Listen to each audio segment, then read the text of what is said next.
we are going to discuss about the T-distribution, which is a parametric test. So here we have some conditions and notation that you need to remember.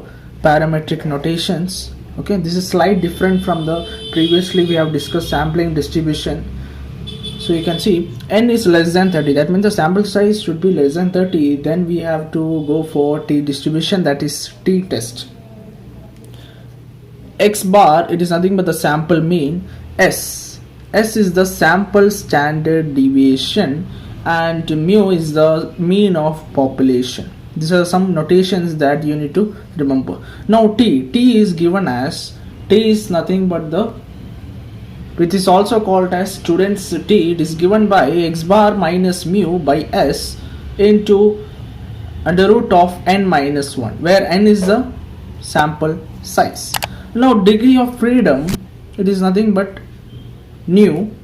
Okay, so small letter v we can say, so it is nu, which is equal to n minus 1, sample size minus 1.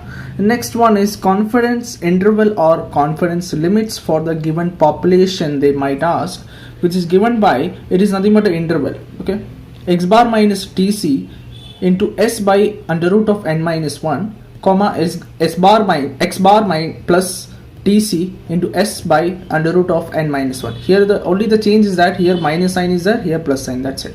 Now here we can see one new term tc. It is nothing but the critical value or the confidence coefficient. Now this value, this we have to find out from the T distribution table, which you can see on the screen. So tc is it depends on two values, that is, one is degree of freedom, okay, level of significance, that is the second one. Level of significance can be of two, that is, one is 0.01 and 0.05.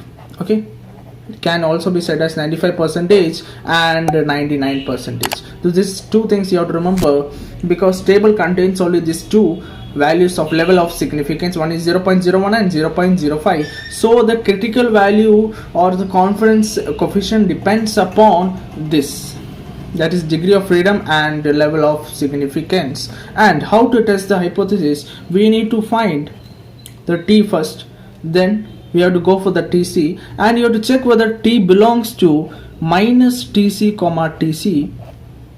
If it belongs to this interval minus TC comma TC, then we accept the hypothesis. This is the way we'll discuss based on the problem. So we'll take up one problem and discuss that.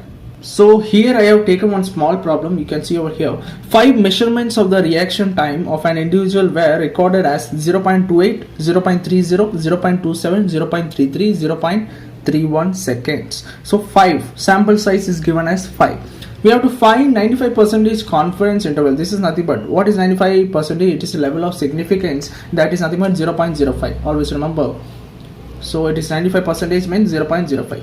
Now here we need to just find, no need to test any hypothesis, we have to just find the confidence interval. So we have the formula, so that is nothing but this. So this we need to find, this is nothing but the confidence interval or confidence limits. Here we need to find first the x bar, which is sample mean, then TC also we have to find, then S we have to find sample standard deviation, then N we know that which is nothing but 5. So let us see the problem.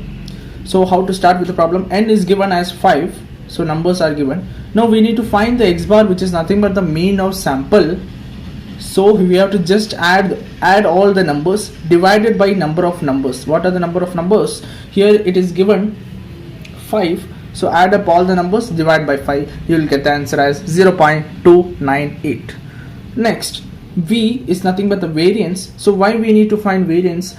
So since S is nothing but under root of V, S standard deviation, we don't have certain formulas, so we need to find variance, then we have to take the under root of that, square root of that, in order to get S, sample standard deviation. So variance is nothing but, it is also simple, square the numbers, each sample, 0.28 square plus 0.30 square plus all the numbers square you have to take, divided by the number of numbers, that is 5, sample size 5 minus the mean which you have found out previously, that is nothing but x bar minus x bar square, minus x bar square. That's what I have done over here. So finally you will get the answer as 0.005. Then what we need to do, we have to take the square root of that, so we'll get 0.0214. Now after that we have to go for TC. For that we have two conditions, two parameters you need to understand. One is degree of freedom, that is n minus 1, so 5 minus 1 will be 4, and 95% confidence level, that is 0.05. So in table, T distribution table, you can see over here, so TC value we will get from that. So at 4, degree of freedom 4 at 95% confidence level will give me the answer as TC is equal to 2.78. okay. After finding out the TC, just you have to write the confidence interval that is given over here, the same formula. So x bar you have to replace with x bar 0.298 minus TC 2.78 into the standard deviation divided by the under root of n minus 1, that is root 4, comma, the same thing, just you have to replace with plus sign over here. Okay, so you will get the interval, confidence interval, or the confidence limits for the certain given population. Okay, so we'll take up with the second question. This is, we have going to test the hypothesis. So machine has produced washers having a thickness of 0.5 mm. To determine whether the machine is in proper working order, a sample of 10 washers, so n is given as 10, is chosen for which the mean thickness from 10, so this will be mean thickness means sample mean 0.53 with standard deviation of the sample is given as 0.03 mm. Test the hypothesis that the machine is in proper working condition or proper working order at 0.5 level of significance. So let us proceed further. We have to calculate n, and we have already given, it is nothing but 10, not 1, 10. X bar we have given as 0.53, this is sample mean. Standard deviation is given as 0.03 mm. Mu is nothing but the population, mean population, it is given as 0.5. You can see over the first statement, this is 0.5 mm. So we have all the datas. Now here we have to first find T. For the hypothesis, just remember, no need to find the interval, confidence interval. So there is no relation between confidence interval and testing the hypothesis. So just we have to go for T directly. So T formula is given over here, x bar minus mu by s into under root of n minus 1. So we have to just substitute all the values over here. You will get the answer as T is equal to 3. Now we have to go for the TC value. TC is critical value. So how to find critical value? It depends on two parameters. One is level of significance and degree of freedom. So degree of freedom n minus 1, that is 10 minus 1 is equal to 9. So degree of freedom 9 at 0.05 level of significance will give me the value from the table as 2.26. Now we have to check whether T, whatever T we have got 3, whether it belongs to minus TC comma TC. That means whether 3 belongs to minus TC means 2.26 comma 2.26. This is a question. No, it does not. 3 does not belongs to this interval. You can see over here.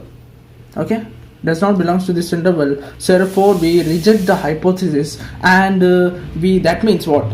That means what? The machine is not in proper working condition. It was given that the hypothesis, if I test the hypothesis that the machine is in proper working condition, therefore we have rejected the hypothesis. That means the machine is not in proper working condition.